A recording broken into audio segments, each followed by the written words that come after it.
Hi, welcome. This is Lazy Guinea Pig or Doctor Who's Shoes. I don't know which one you know me as, but that's just how we're going to go with it. This is a kind of a welcome rundown to anyone new to Lego Digital Designer or anyone interested in my own workflow, how I work. We'll try and keep it sweet, try and keep it under 10 minutes, but we never know what we'll get into, what we'll talk about. This is just the welcome screen. You download it, you open it, it works, and then you're in here. So you'll see like here's stuff I'm working on or stuff I've built, and the one I want to show you, the Mad Cat, that's like the to show you. That's what I'm going to do. But you also have like open another file, which might take you through your computer, and then you can find something that's not on this little welcome screen. Well, free build. So that'll just give you a blank palette to work on. I'm just going to open up the Mad Cat so we have something to work with. But before I even do that, I'm just going to go through these other options and how they work.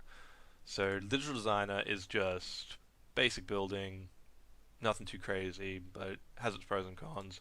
Mindstorms, that's for, you know, robots, Technic, crazy EV stuff, that I don't touch. There's plenty of other channels that deal with that. I'm not an expert, I'm not even a novice. And then Digital Design Extended, which is what I deal with, that's what I prefer. But so if you have like whichever one you're in and then you press free build, it'll start the program up. But you can change to whichever theme you want when you open the program. So I'm just gonna open my Mad Cat. So here we are. Here's my Mad Cat, all finished, all sparkly, very good. It's base like there's this. It's on the building field, which is just this. Like you can go any direction you want and you can see through it. I kind of don't like it, but for beginners it's real handy. Also shows you like your working space. I wish I had like a transparency option. Doesn't matter. Mice is not even in full screen. There we go. Fix that. So the first things I do, absolute first things I do when I'm working, I go to hide camera options because like I can do all these camera options like panning and rotating and zooming, like things that and resetting the camera angle. Like I can do all those, just about all of them with my mouse. And I accidentally click these buttons all the time. Super frustrating. Just hide them. Just go to View, hide camera control. Too easy. Now, let's go through the brick directory, I suppose you'd call it. Now you have all your bricks, and when you're using Designer, like say we're going to the original LDD theme, what you'll find is every single brick in every single color, kind of, that there is. Now, there's some pros and there are some cons to this. To this, maybe you want all the colors readily available. I don't. Maybe you don't want to have to like go through the paint tool or something to find that exact sticker. Say, then maybe basic, like the LED basic, is for you. For extended, it gives you one of each piece, and it's in one color. To change that color, bam, just go to this little filter brick by color, and it'll change every piece in any menu to that one color. Now, if you want to build your model in real life, you got to be pretty wary of whether or not that piece is actually available in Lego in that color. Like, let's for example go with medium azure, which is a super rare color. I would wager that this piece isn't available in medium azure, but you can still pull it out and build with it in this program. So maybe you're just building something that will always be theoretical, or maybe one day when those pieces are available in those colors, you'll be able to build what you want to build. But for now, I like to build in black. Just looks better contrast. I know what pieces are. If you accidentally press, like you can rotate pieces in your little directory and kind of move around. There's no way to reset that camera, so that if you're OCD about it, too bad. Say they're too big or too small, there's a little slider down the bottom here so you can fit them all in or fit none at all. At a glance you might think, oh, that's a 1x3, but then when you get down here you might be looking for the 1x3 and you'll accidentally press like the 2x6 because it's the same ratio. I don't know, if you're working real small, you might not be able to, like with all the pieces real small, you might be like, man, which one's that? Yeah, kind of an issue, kind of a problem, super annoying. So I like to keep the slider nice and up. I like to keep it 3 wide. If you want to build, bring more of them out. Go for it. Just at the cost of your camera, you know? Everything kind of sucks. So, like that. Everything's organized in its own way. Some make sense. Most, I would say 90%, 95% of their organization makes perfect sense. You know, all the bricks of some description, like just straight up bricks, are in this brick, and then the round, or like there's some like they're not like they're sloped, but they're not wedges. Like that, well, I guess that is a wedge piece, but it's not like like a sloped wedge, like something like this, uh, or like this, like that. By Lego's logic, doesn't belong in in this, which makes no sense. Like, see, you will have some points where you'll be like, why is this here, not here? But I don't know. One great example of a fantastic new piece I'm absolutely in love with. These pieces. They don't go. Like they're in this random trains and random bar, like with all your bars and like all these amazing little decoration pieces with like girdles, whatever they're called, the gribbles, I don't know, the spaceship decorations, stuff I should know because I deal with this like that. Gribbles or griblets, I don't know. Sorry, Lego hardcore people, I'm not one of you. You'd think this piece belongs with like all the other slopes, like it's essentially the same piece. It's just got a little wedge missing, but no, they got to put it in its own little corner of the Lego thing. So there are plenty of pros and cons. Like that's one of the biggest cons of working with LDD is you got to remember where everything is. But after building like a couple of decent models, like decent sized models, not just like building with 2x2s all day, you will get a feel for what it is. Now, if you are stuck, if you are just, where is it, cannot find it, you can go online, you can go to like Bricklink, or you can Google the piece and find the let's go 101, I don't know, that's not an actual piece. Okay, sorry, bang, crash. Let's go with, like, you can search the actual serial, and then it will narrow down, like, what that piece is, and then say that was the exact piece you were looking for. Now, if you don't know, like, yeah, so if you select it, if you click on it, down the bottom here, it'll tell you the part number. Sometimes that part number isn't accurate, like, sometimes it's not the actual piece that you're looking for. Now, if you're stuck and you're like, why aren't there more pieces? It's because you've probably got a number in there and it's only showing you pieces with that exact, like, 65, say. Every piece that it's currently showing me has the number 65 in it, so let's just pretend it's that. So you can see it's 6590, it's the bush.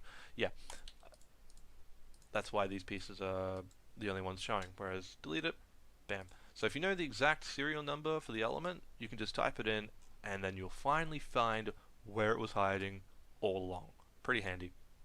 Now, so that's pretty much the directory mastered, except, okay, the bricks directory. There's the groups, which is advanced, more advanced, not the most advanced thing, but it's pretty advanced. So we'll have to deal with that last, and this is not going to be under 10 minutes at all. Haha. Let's go through the selection tool. So there's just the basic selection tool. Click on whatever it is, left click to select, right click is for camera, left click is for select. Now if you select it, like if it's selected, and you select and you hold down the mouse, and you drag with the button down, it'll take the piece off and you can move it around. You can put it back.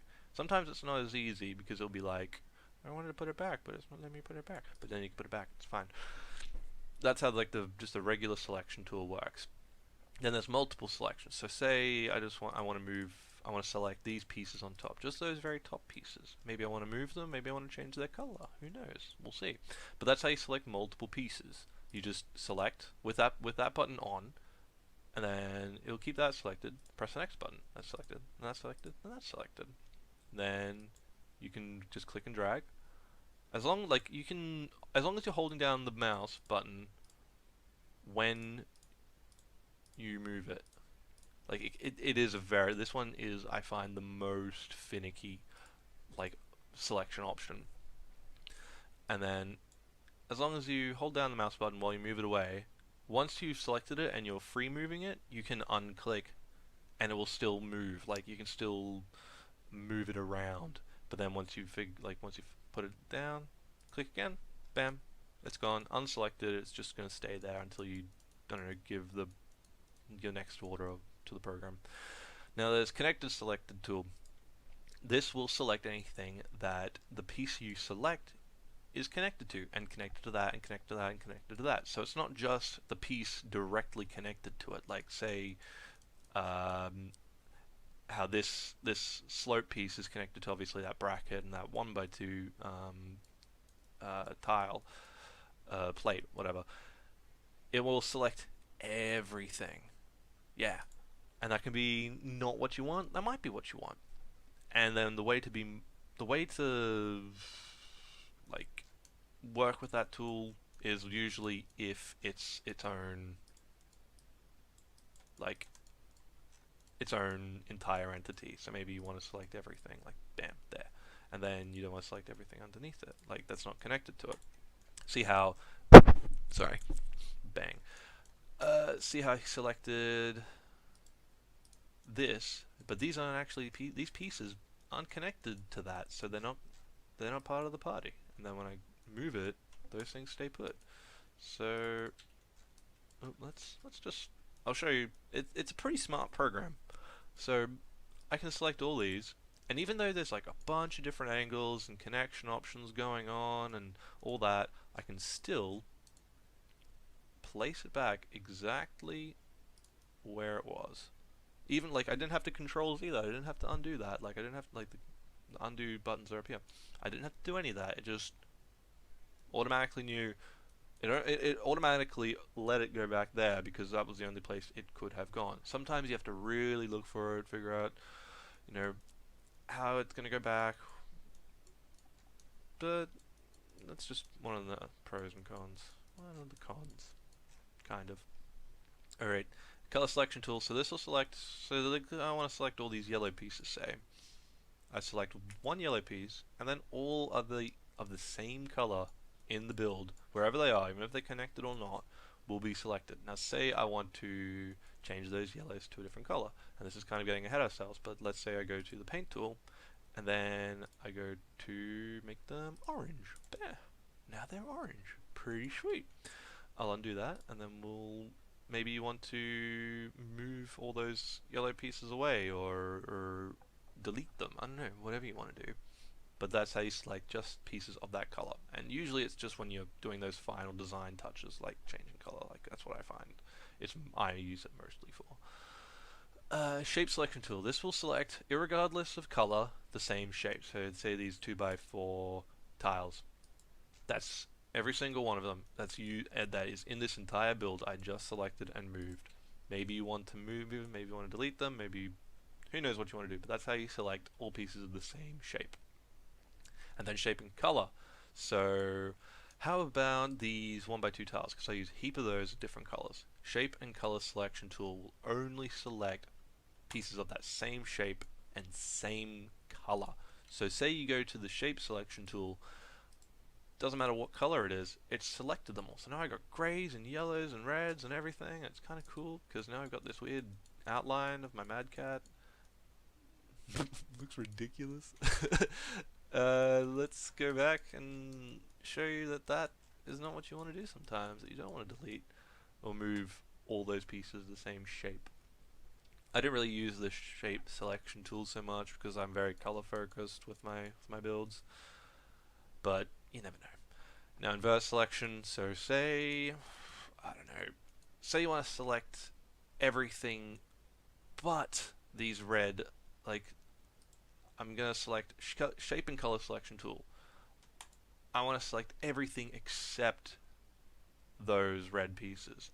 I would select them with the color and shape inversion tool and then invert the selection. And then let's say I want to, for whatever reason, hide. Oh, there they all are. I don't know. There's a bunch of reasons why you might do this, but that's just in a demonstration of how that button works. Now the clone tool, let's just set everything back to regular. Clone tool, pretty sweet. Anything you selected, pre-selected, you can clone. So maybe it's that, maybe you've got the colored connection, shape and color collection tool on, and then you press clone. It'll just duplicate them exactly as it is in your build. Now that's with pre-selection you can do that, or you might press the selection tool sorry, you won't have anything selected, but you press the clone tool, anything you press you'll clone. Now that's also it kind of only is, yeah, so with pre-selection, so say everything's selected, now I clone, it'll clone all that. But if I just go to the clone tool, I can only clone one piece at a time. Like, I can't multiple select and then clone. Like, you'll figure it out. It's, yeah. Hinge tool, that's for stuff that's on hinges and rotates and moves, whether that's out on a ball joint, like something like this. You can see there's 3 options to move it around. Yeah. Like, that's being moved. Which piece I select, you can see, moves whatever's connected to it around within its limits. Like, I can't go through other pieces. I'm just going to undo all that. And then there's the hinge tool for, like this, only moves on one axis. Now you can, there's 3 ways to do it. You got these green arrows on the screen, which will, like, you can see there's like one of these, like this wheel over here as well, which you can kind of crank if you don't like this whole 3D thing, like it doesn't give you an idea, or you just want to see it from a different angle at the same time. And then you also have the manual exact numbers, like say there is some exact math in the angles that you're working with, you can just punch them in, like say 45, boop, there it is, 45 degrees exactly, even though on this you can see it's right on 45 degrees as well, and on this it's 45 degrees. So and if you select on something that's already rotated, it will show you the angle that it's at. It'll already have that in there. So, and like you can see, these are different angles now. So you can like select and copy and then drag and paste, and it might work, it might not. It won't, because, and this is another thing, like you'll go between loving and hating LDD, because they're like at different, like this one's on a slope going that way and this one's on a slope going that way, it completely inverts the math. So then you have to go like 171.4, so that's 8.6 degrees basically for this one. So if I went 8.6, there they are, they're the exact same. It's just, there's a lot of math, a lot of inversions, and you hate it or you love it, doesn't matter, get used to it, because that's just one of the things that happens with LDD. Now there's hinge alignment tool, which I never use, I can't stand it. I'd rather do the long division math, trigonometry, or whatever math is involved. I would rather do that than use the hinge alignment tool. Basically, it's an automated version of the hinge tool, which when you have multiple hinges, like a snake of hinges, and you want the end of the hinge to meet up somewhere else, you use this hinge alignment tool. In theory, sounds amazing. Problem is, the program kind of has a heart attack while it's doing it, and the program can freeze, it can crash, it can do everything wrong. I don't enjoy using it. I would love if it actually worked, because there are times when I'm like, man, if the hinge alignment tool worked, I would totally use it right now. But it doesn't. It doesn't work. Then there's the flex tool, which only works on a select few pieces. Excuse me. And those are somewhere. I'm pretty sure they're in their own little... Yeah, here we go. So you can see they're indicated by this little, like it's the same symbol basically in the corner, flex tool. So let's go with this big old piece. Now if you press the flex tool, you can, if you're holding it down, you can snake it around. Now, there's nothing holding down this other end, so it will just move around freely. And it's I don't work with flex very much, especially in LDD, because I don't know, it just doesn't translate well. You don't know if what you're actually flexing and the pieces and everything, if it actually works in real life. If it's just a straight up flex piece, like if you don't have anything attached to this, like you aren't putting a bunch of, like you aren't, let's say, yeah, like these all on it, yeah, like you're not doing something crazy complicated like this, which some people might really want this. Like this is the only way they can achieve what they want to make it look like they can achieve what they want. But then moving it around, you can see like it stops moving. Like it's very restrictive. It's very finicky. It's just a lot of eye rolling with that with that tool. I don't use it. I don't really like it. I'd love it to work, but it just at its current state doesn't. Moving on. Paint tool, fun tool. I use it a lot because when I'm using LDD, my starting bricks are all black. So when I want to change something, boop, there we go. New menu, white, dark gray, green, phased out colors, metallic colors, transparent colors, solids. Legacy basically means phased out, like discontinued. Yes, they might be available on Bricklink. It doesn't have like every single color ever produced by Lego, of course, but you know, most of them are there, and you'll pretty much get almost everything that you're looking for. Uh, it will turn any color, any piece to any color, regardless of whether it exists or not. So it's up to you to cross-check with Bricklink or I don't know, like Lego, the actual, I guess the database, whatever you'd call it, that it exists. Like say for instance, I desperately needed a light flamish yellow barrel for this arm. That piece doesn't exist. It comes in like gray, black, and that black barrel piece is from the 80s or 90s or something.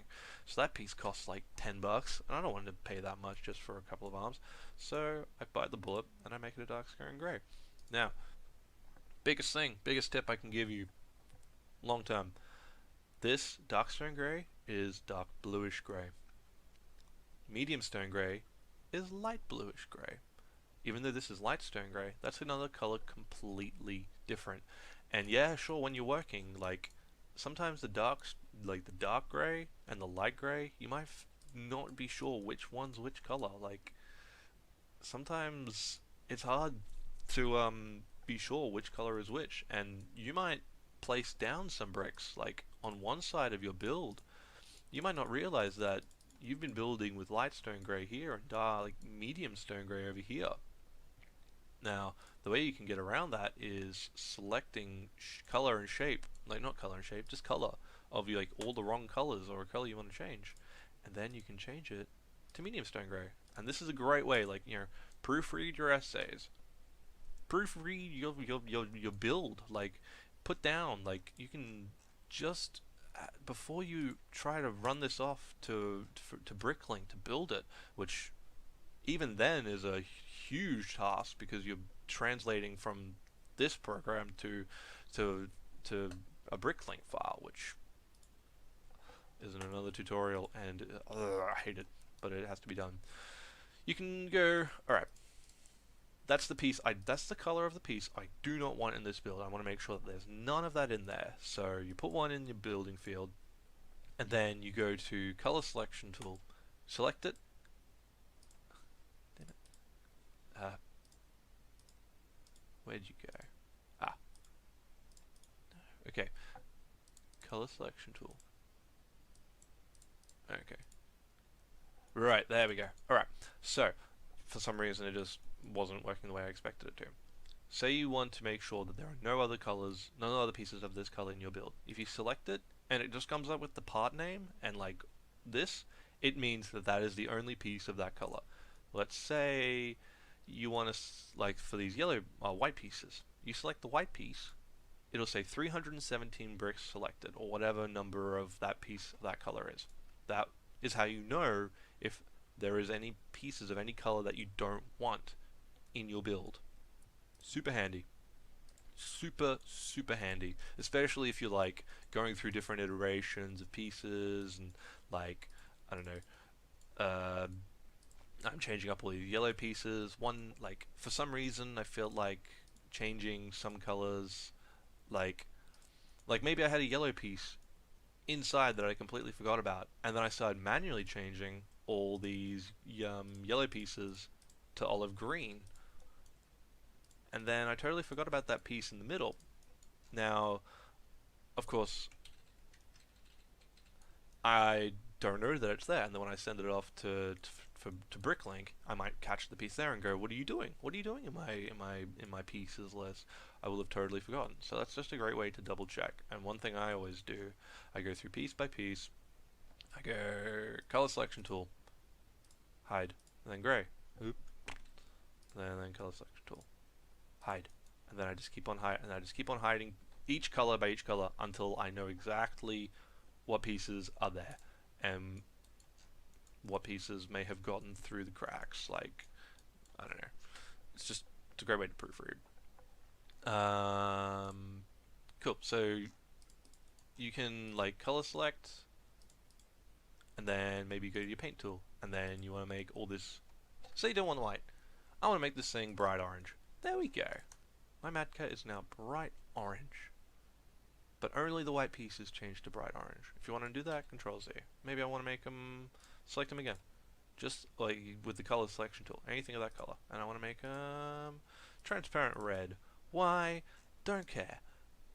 It's now looking hard, but I can do that with LDD. And then let's just change that back to white. Why not? That's how it works. Now, color picker tool. Say you don't know what exact yellow that is. Boop. I click on it, and there it is. Flame yellowish orange. Pretty sweet. Decoration tool. I never use. Now, this one, if you click, nothing happens. You gotta right click. Ah, because there's no options for that one. There we go. Okay. For some reason, you can't do any stickers for the 2x4. Oh well. So you actually left click, my bad. And it comes up with most of the available, like, why is there a skeleton? Doesn't matter. I actually think that looks pretty damn sick. So let's go with that. How cool does that look? I didn't realize. Doesn't matter. So, yeah. Now I have skeletons on my Mad Cat. Let's go with that.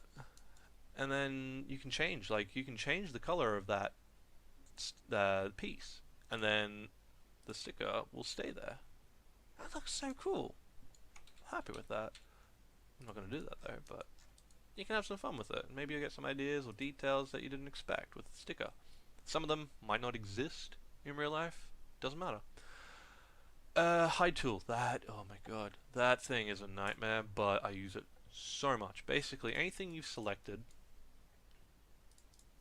and you might have multiple select on. So I want to hide just these top pieces, so I can work on whatever's beneath them. I've selected them. Now I hide them. And I can see, oh no, why do I have two different colors? Doesn't matter. Let's just change you to that. Unhide. So now I know. Now, when you're hiding stuff, this little dude appears up the top. And when you press him again, everything comes back. But say you didn't mean to press him. You can just undo, and everything's hidden again, as it was just before you press the hide button. Pretty sweet, pretty handy. Now, while that dude's up, you might accidentally start deleting stuff, thinking that you're hiding it, like that. You can't tell apart from the difference with these two buttons whether you're hiding or deleting stuff. And you might go back to unhide everything, and you're like, where did these pieces go? Where did they go? And then you realize, I deleted them. Ugh. So then you have to undo. Maybe you can't undo. Maybe it's so many moves back that you can't get those pieces back, and you have to like jog your memory or go back to a previous save file version of the build. It can be really annoying. That's why I find the hide tool and delete tool, they should not, like those two buttons, even though they're quite related, they just shouldn't be, like for a UI thing, they shouldn't be next to each other. They should be as far away from each other as you can possibly put them, because I just accidentally press them all the time. And you get used to like the hotkeys for everything, like V for select, but unfortunately V doesn't cycle. Like I wish if I was in the selection tool and I pressed V, I could cycle through them. That would be sweet. Clone tool is C, hinge tool is H. Like some of them make sense. Hinge alignment tool I never use, so it's Shift H for the 2 people that are in the world that use it. Flex tool, funny enough, doesn't have its own hotkey. Paint tool's B, B for bucket, I guess. Hide tool is L. Don't know why, but whatever.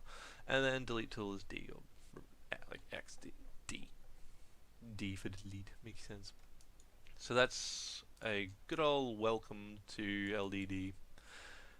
Soon I think I'll be going over groups and exporting. I think I'll really knuckle down on how the export model and how important it is to know that LDD is not perfect, that it is fantastic. I love using it. It speeds up my workflow ludicrously and has so many perks over using real Lego. First of all, it's free. Second of all, I can have 1,000 different versions of one idea. Like when I was working on these arms, I was like, what if I like the internals were completely different, had so many different versions, like maybe it didn't have these tiles on top and it was like flat, like these pieces were flat, say. Don't know. I had like 12 of them lined up, all these slightly different versions all next to each other that, never moved, never got bumped, didn't take up any pieces in my like, finite Lego box. I could just look at what worked, go over the history of what worked. I could be like, oh man, this is a great idea. And then you look through your history and you're like, I already tried that, it doesn't work. Or maybe you'll have one new idea and it works in with an old idea that for some reason didn't work at the time. Or you were, trying to put 2 pieces that didn't work together, and then you find this other new piece and it works, and you can find pieces that you didn't realize existed in LDD. Like, I don't know, this. When have you ever seen this piece before? Come on. Maybe that's the exact piece you want. Maybe you can do something amazing with that. Maybe you that gives you look at that thing and you just think that could be an arm, that could be a shoulder, that could be part of like a digger claw or something. Who knows what that, like, it's probably got an actual use. Maybe in real life you think I could put some string through that. I could turn that into like an art piece. Who knows? That's the most beautiful thing. You find these pieces and you can look at them. You can really get like different angle and everything, and just get so many ideas that you couldn't if you had to like real life Lego go through a million directories or buy some crazy unique sets and then pull out this one little piece. You're like, man, what can I do with that? What can I do with that piece? Don't know. That's why I just enjoy LDD so much. I hate looking at a screen. I hate sitting down, 15 hours at a time working on some stuff, But those are 15 hours that in real Lego time would probably have been hundreds of hours. Like, it saves time as much as it does use time. Probably more. Don't know.